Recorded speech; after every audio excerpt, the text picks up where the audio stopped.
Hey everyone, it's Michael. Today I'm going to be doing my Goosebumps book haul. We have so many things to talk about today. So many different types of books that came in the mail this week. Now see, I usually order 4 to 5 books a week with my paycheck. And the things sometimes get spread out because I always have to buy used copies the biggest majority of the time. Every once in a while, if it's a newer book or like a reissue that I don't mind having the new cover of, I'll get that particular copy instead of trying to find an older copy. But a lot of Goosebumps books, you have to get old copies, and sometimes they even look like bootlegs. That's happened to me a couple of times. I actually have one in here I want to show you that looks kind of like a bootleg in my opinion. It was a great haul week. Really cool stuff, really fun stuff to talk about. I can't wait to show you guys everything. So let's go ahead and get into it because there's so much here. The first one is a classic Goosebumps book, number 45, Ghost Camp, which will be a part, if God allows it, of the summertime Goosebumps book reviews that I'm doing right now. So hopefully I'll be able to get to this at some point. It looks cool. I've always loved this cover and thought it was a very beautiful, interesting looking cover.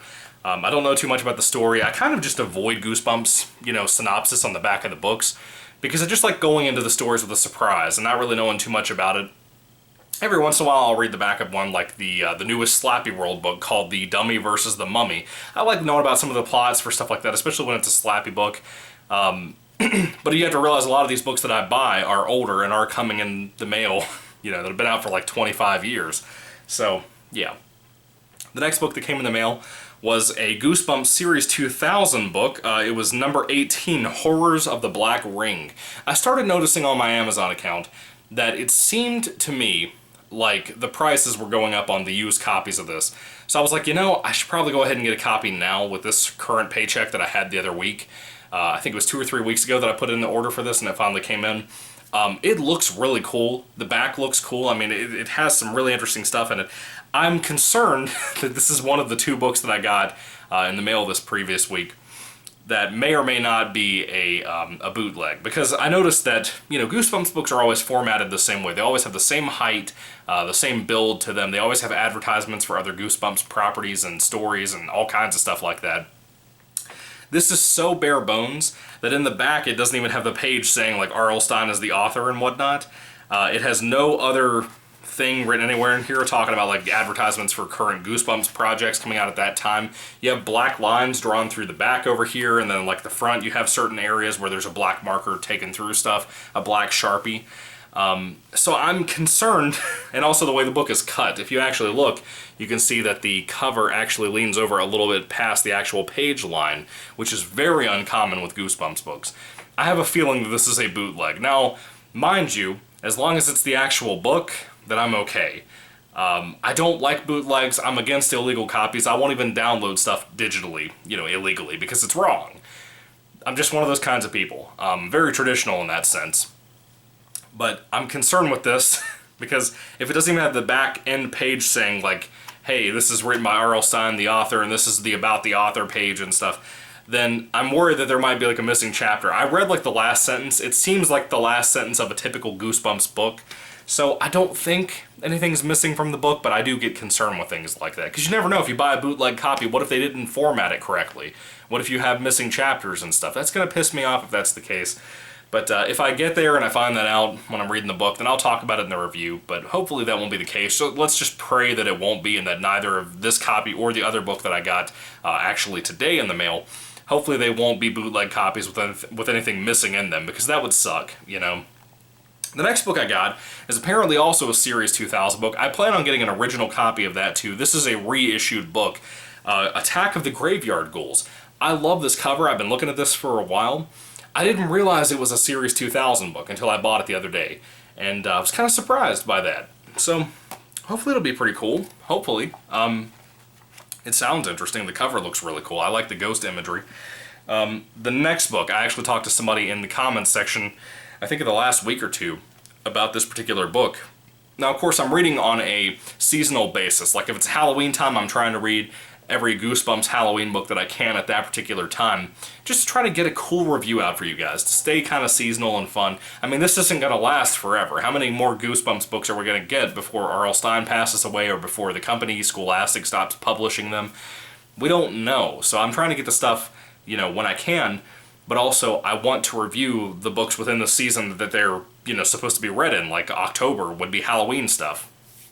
Christmas would be December time. This particular book I wanted desperately, and I could not find it in public. I didn't want to buy it online just because it would be one more thing I'd have to hunt down, but I'm so thankful I found a copy of this past weekend when I went out of town last weekend. And I was so thankful for this. I was so excited to show you guys this. Of course, you guys probably won't care that much, but I'm excited for this because you don't see books like this very often. Goosebumps Most Wanted #2, The 12 Screams of Christmas. I believe this is a special edition. Yes, it is.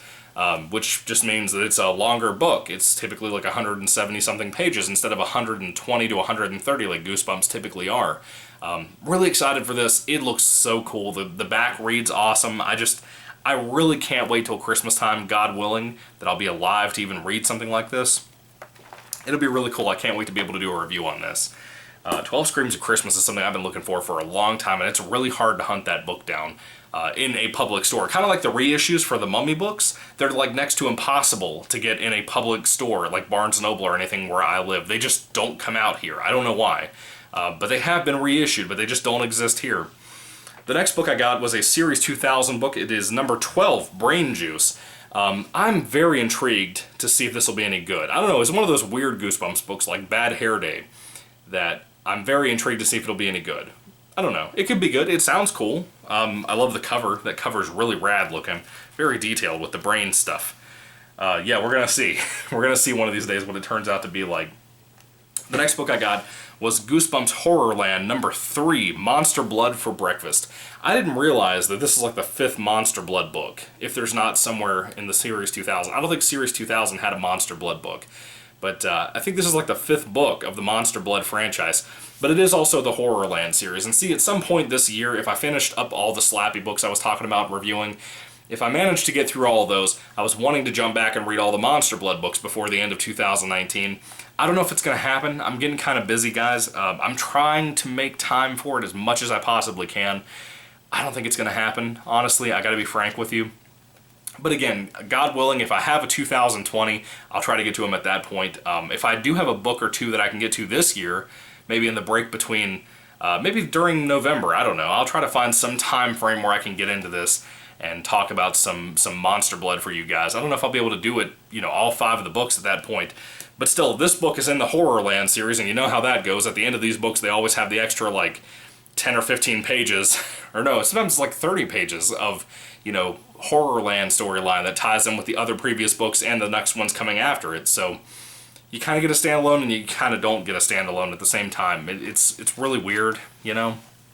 Hopefully that'll be good. Hopefully that'll be a good Monster Blood book. I've never read any of the other Monster Blood books. I've only owned the first book, and I own the 4th one currently. My fiance got it for me for Christmas last year, as a matter of fact, which is really cool because that book's going up in price too. The thing is, with Monster Blood, I think I've read the first book, maybe halfway through and then never finished it. I think I might have finished it maybe once in my life. I don't know. It was something like that. I've tried to read it a couple of times. I remember not liking it when I was growing up, so I'm curious what it'll be like when I'm an adult reading it, because I love the TV episodes, 1 and 2, Part 1 and Part 2. I really loved both of those, and I just saw them recently for the first time this year, and my fiance actually watched them with me, and she got into Goosebumps through that, so it's pretty cool. The next book is Goosebumps Horrorland #4. It's a book that I have read. I have not reviewed this on this channel. I reviewed it once upon a time. I didn't like the review, so I wanted to delete it. I'll try to reread this at some point, maybe this year, maybe next year, I don't know, and do a review for it. I wasn't extremely impressed with this book, but it is the Scream of the Haunted Mask. It is the 3rd or 4th. I can't remember if Wanted the Haunted Mask or if this book is the 3rd book. I think this is the 3rd book. And then the 4th book is Wanted the Haunted Mask, which is amazing, by the way. That's my favorite Goosebumps book, is the Wanted the Haunted Mask book. Part of the Most Wanted series. The Scream of the Haunted Mask was... You had the base storyline for the first 100 pages of the book, and I thought that was okay. It was fine. It was about Carly Beth. That's pretty cool. You know, the girl from the first 2 books. So that was good. Then you had the last 30 or 40 pages that tied in with the actual, like, overarching Horrorland book series event, I guess you could say. And I remember not being super impressed with that, but it is what it is. We'll talk about it one of these days. The next book I got, I love this reissue cover, and I do plan on buying a copy of the original at some point. I want to get a really good condition one at some point. Goosebumps the original classical series. I don't know which number this is because this is a reissue book and they don't put the numbers on the reissues. Attack of the Jack-o'-lanterns. Look how beautiful this cover is. This is a gorgeous Goosebumps reissue cover. Very much like the Goosebumps Bride of the Living Dummy Series 2000 book release that they did for the reissues. This is a beautiful cover. I love the jack-o'-lanterns on the fence and how there's no board here, it's just an actual person coming out of the fence. This is really cool. I've never read Attack of the Jack-o'-lanterns, but I've seen the TV episode God knows how many times. I love it. It's so good. I have it on DVD, thank God. It's so great. It's so great. This one, I've seen the TV episode of 1,000 times too, and it actually scared me when I was younger. I haven't seen it in a while, so I don't know if it still holds up as a TV episode. I'm sure it probably does, because some of the Goosebumps episodes really held up. I think this is one of them from my memory of watching in the last 6 or 7 years. Werewolf of Fever Swamp, which is also a classic book. This is really cool, really enjoyable stuff. I like the old cover way more. I want to get a copy of the original for this too. The new copy didn't impress me as much, but I wanted to get it anyway just to have it because it was a decent price, you know, at Barnes & Noble, so I just grabbed it. Whatever. Yeah, I'm curious about how good this will be as a book compared to the actual TV episode being so great. This next thing I got is actually pretty big. This is the 25th anniversary of Goosebumps. It's a 10, and of course it has 5 books inside of it. Why they chose the books they chose for this release is beyond me. I own 2 of the books already, but I love these original covers. They actually published, or republished, reissued, whatever, 5 books with the original cover format they had for Goosebumps back in the 90s, when they first became a really big thing. And that was kind of cool, but this tin case is also really cool. I had kind of said I didn't want this for a long time, and I finally gave in and just went ahead and bought it. You know, it is what it is. The first book out of the reissue books in here, they don't have the numbers on the side once again. I don't know why they don't do that. I guess it's not to confuse people with the 25th anniversary thing, but it was weird opening brand new Goosebumps books that felt like this and looked like this. The first one is A Night in Terror Tower. Now I finally own this. I saw the TV episode. The TV episode was pretty good. It's a little cheesy, but it was good. Never wanted to read this book. And now that I'm collecting, I do want to read it at some point. I've heard it's a really good one, so maybe it will be. Maybe it will be. It's weird having these old color schemes and stuff in the old format. The next one, again, this is another one I don't understand why, of all things, for a 25th anniversary release, why you would release this in a box set 10. It didn't make any sense to me. The Beast from the East, which I've never read, and I can promise you I'm not excited to read this by any means. If it's good, let me know down in the comments. Just don't spoil anything for me, but it just does not have me excited for this at all. I don't know. I'm not excited for every Goosebumps book that I'm going to read. I just want to read them all and want to do reviews for all of them so we can all talk about the stuff and enjoy it together and make fun of it together if it's bad. The next one, I do have a copy of this. Of course, this came in here. This is Legend of the Lost Legend. I've heard this is a Christmas book. I believe it is. I think the back said somewhere on it that it's a Christmas book. I don't know. But, yeah, it might be okay. I don't know. It might be okay. It could be cool. I've heard it's good. I've heard it's a really scary book, actually. The next book, speaking of Monster Blood, is the original Monster Blood. I love the cover art and, like, the blue and the orange and stuff. It's very nice. Of course, the cover looks really cool and everything, too. I'm curious about how this will actually, like, I wish I could find the original covers. I have, like, one book with the original covers on it for Monster Blood. But yeah, this is a cool reissue. I like this little weird old cover art thing. Sorry, I had a phone call, too, that popped up on my screen. It looked weird. It made me distracted for a second there. Now, this last book in the 10 set is just another great example of why I don't understand why we did this book for a 25th anniversary release. I mean, I could understand the other 10 box set that they released with, like, you know, The Haunted Mask, Night of the Living Dummy came out. All those things were reissued in another 10 box that came out for, like, the 20th anniversary. So I'm curious what the 30th anniversary will look like coming up soon in the next years or so. I don't know when that's going to come out. Is that 2023 when that's going to happen, I think? I think the first book came out in either 92 or 93, which was Welcome to Dead House, I think. It was something like that. Anyway, the last book in the 10 box set is Why I'm Afraid of Bees. Now, I'm glad on one hand I could go ahead and get this out of the way and not have to buy it separately, because I could care less about this book. I just want it for the collection. It's good condition, because it's a re-release, but, I don't know, man. It's not looking very promising as a book. I don't know. I've heard different things. I've heard a lot of people tell me it's terrible, but you know, when I was a kid, there were certain books for Goosebumps that I was very excited to read at some point that I never did read. Like, The Scarecrow Walks at Midnight is a great example of one. Well, then you had things like that would be at my school library. Why I'm Afraid of Bees. and I could just not care any more about it than, yeah, it looks like garbage, honestly. But I don't know, maybe it is good. I don't know, I've heard a lot of people tell me that they didn't make it through it because it was so bad.